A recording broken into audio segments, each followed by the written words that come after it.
मन को उपदेश। अनुवादक कृष्णसुत।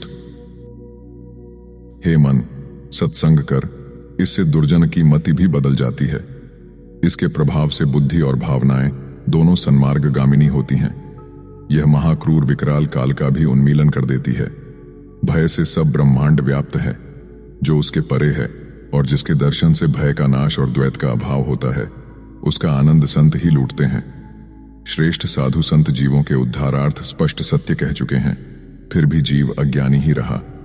मिथ्या देह बुद्धि से जब तक असत्य कर्मों का नाश नहीं होता, तब तक ज्ञान रूपा सनातन भंडार हाथ नहीं लगता। गड़ा हुआ धन पास होने पर भी विस्मृति के कारण प्राप्त न होने से जैसे निर्धनता का कारण होता है, वैसे ही जिसको अहंकार से आत्मस्वरूप का निश्चय नहीं होता, उसको ज्ञान रूपी सनातन भंडार हाथ नहीं लगता। आगे देखो तो आत्मरूपी धन सब ओर भरा है, किंतु अभागे को सब पत्थर ही दिखाई देते हैं। अश्रद्धा से किसी पुण्य की प्राप्ति नहीं होती और सनातन भंडार भी हाथ नहीं लगता।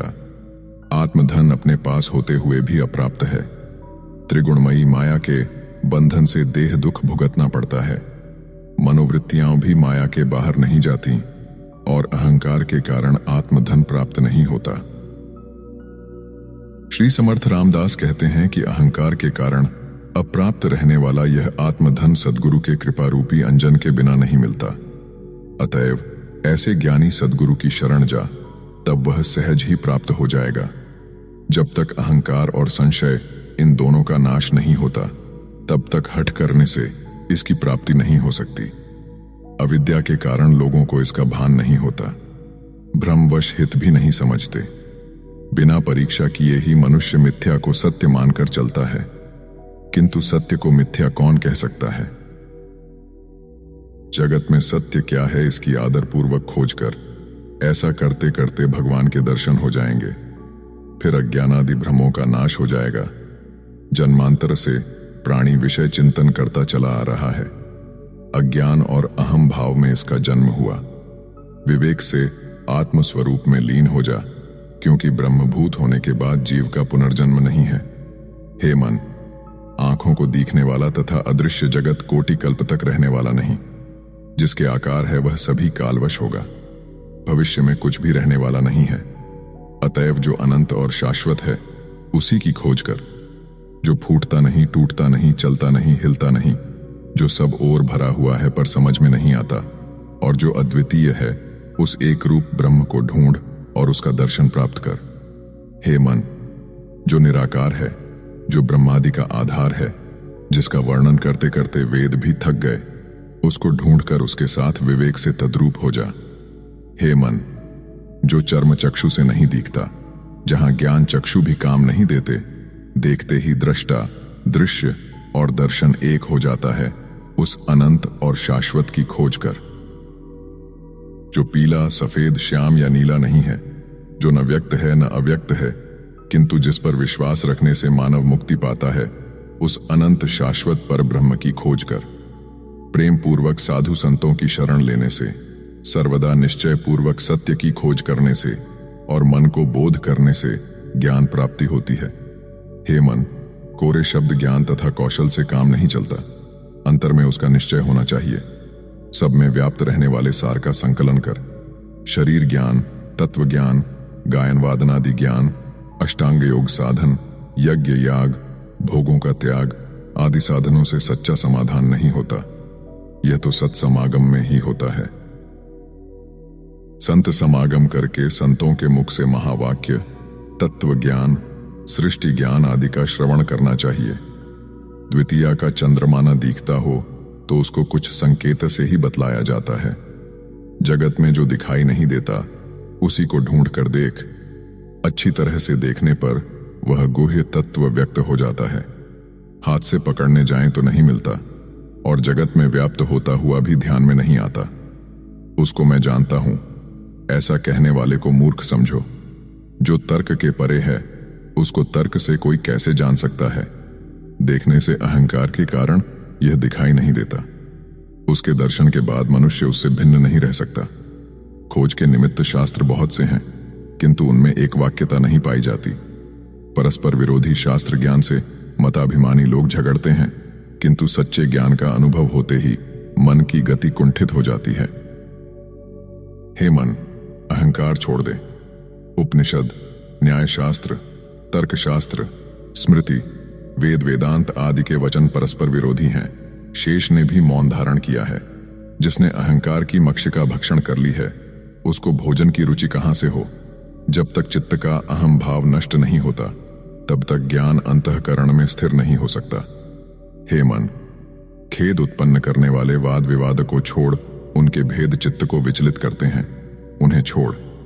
तेरे पास जो अहम भाव है, उसकी शिक्षा भविष्य में उत्पन्न होने वाले जीवों को मत दे। अहंकार से सब और दुखी होता है, ज्ञानोपदेश भी व्यर्थ जाता है। सुखी रहने से सब सुखमय है। अहंकार से ज्ञानी भी नीति भ्रष्ट हो जाते हैं। अनीति से अपकीर्ति होती है।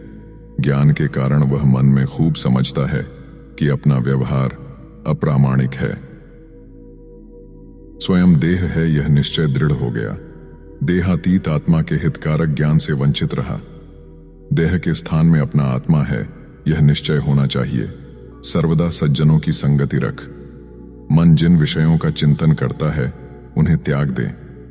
मन में उठते ही कल्पना का त्याग कर मन से निर्गुण पर ब्रह्म को जान। सर्वदा सज्जनों का संग रख। देह पुत्र आदि के चिंतन से मन में लोभ दृढ़तर होता है। हरि चिंतन से मुक्ति रूपी स्त्री का पाणी ग्रहण कर। सर्वदा संत समागम कर। देह के अहंकार से स्त्री पुत्र मित्रादि का मोह वृद्धि पाता है। बलात् उसका त्याग कर जन्म मरण की चिंता से मुक्त हो। सर्वदा संत समागम कर। अज्ञान जन्य मैं देह हूं, इस संदेह को निवृत्त कर। अहम ब्रह्मास्मि का निश्चयात्मक अनुभव कर। जीवन की हर एक घड़ी को सार्थक कर। सर्वदा संत समागम कर। अपनी मनोवृत्ति को जो सत्स्वरूप में स्थिर करता है तथा आशा पाश से मुक्त होने के कारण जो दीन नहीं है, वही सच्चा संत है। उपाधि देहात्म बुद्धि को बढ़ाती है, किंतु वह सज्जनों को कैसे बाधा पहुंचाएगी।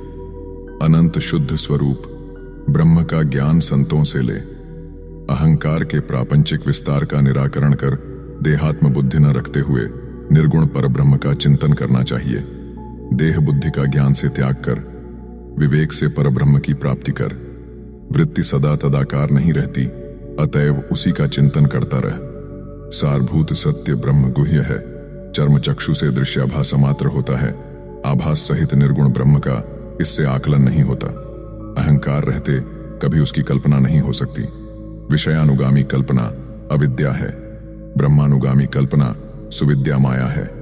मूल में एक ही दो रूपों में प्रकट है, विवेक से एक दूसरी में विलीन हो जाती है। ब्रह्म रूप आकाश में राहु रूपी अहंकार ने उत्पन्न होकर सर्व आकाश को व्याप्त कर लिया। दिशाएं देखें तो सभी ओर अंधकार ही अंधकार है। विवेक से पर ब्रह्म की प्राप्ति कर लें। चर्म चक्षु से दिखाई नहीं देता। काल संसार का भक्षक है, उससे इसकी रक्षा कदापि नहीं हो सकती। जो अक्षय है वह शाश्वत मोक्ष की प्राप्ति कराता है। दयाशील भगवान स्वयं सहायता करता है।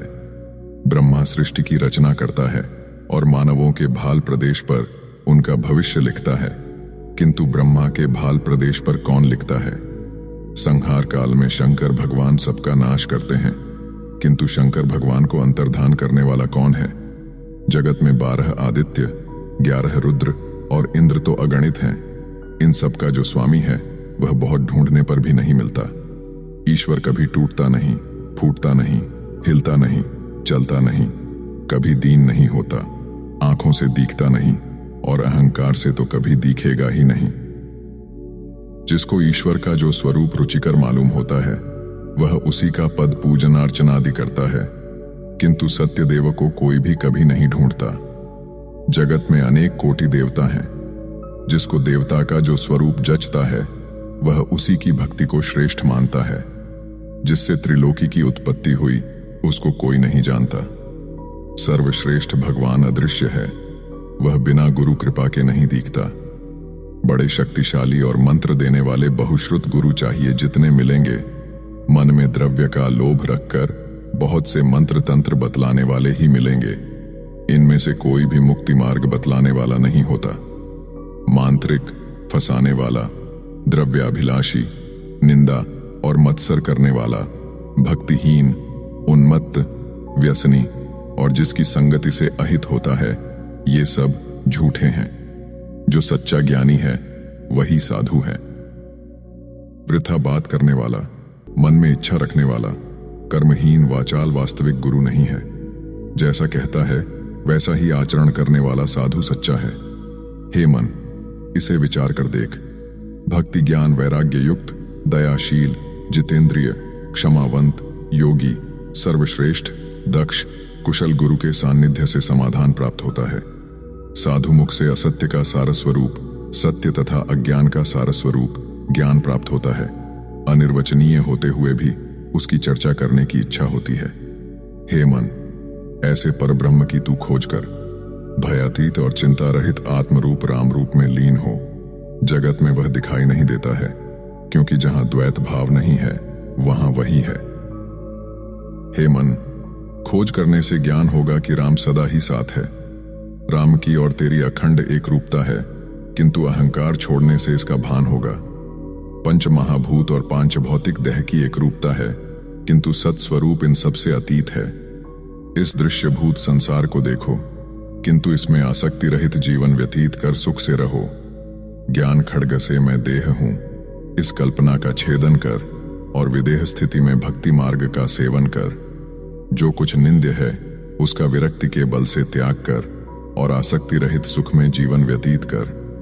सृष्टा उत्पन्न करने वाले परमेश्वर को जान ले। उसके दर्शन मात्र से मुक्ति प्राप्त होती है। उसी परब्रह्म रूप को सगुण रूप में देख और सर्वसंग्रहित स्थिति में रहे। परब्रह्म न सृष्टा है न भरता है, वह परावाणी के परे और माया से रहित है। उसी निर्विकार का विचार कर और सर्वसंग्रहित स्थिति में रहे।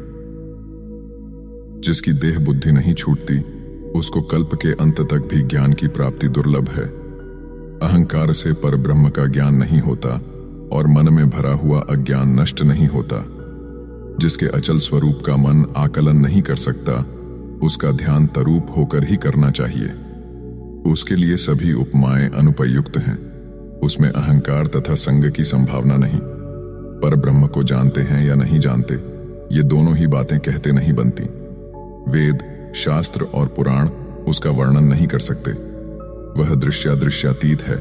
श्रुति भी उसका अंत नहीं जानती। साधक अपने गुरु से पूछता है, हृदय में वास करने वाला देव कौन है और कैसा है? देहपात के पश्चात वह कहाँ रहता है और फिर क्या वह देह धारण करता है? हृदय में वास करने वाला देव आकाश की नाई व्यापक है। वह सदा सर्वत्र है, गतिरहित है, किंतु उससे कोई स्थान रिक्त नहीं। आकाश में विचरने वाले परमाणु से भी सूक्ष्म है, किंतु उसमें भी व्याप्त है। ध्यान करते करते उससे तद्रूपता होती है। श्री रामचंद्र जी का स्वरूप आकाशवत व्यापक है। उसका चिंतन करने से जन्म मरण के मूल का छेदन हो जाता है। उसके दर्शन होते ही देह बुद्धि नष्ट हो जाती है। उसके साक्षात्कार से कभी तृप्ति नहीं होती। आकाश के सदृश व्यापक होते हुए भी श्री राम जी को वह उपमा उचित नहीं।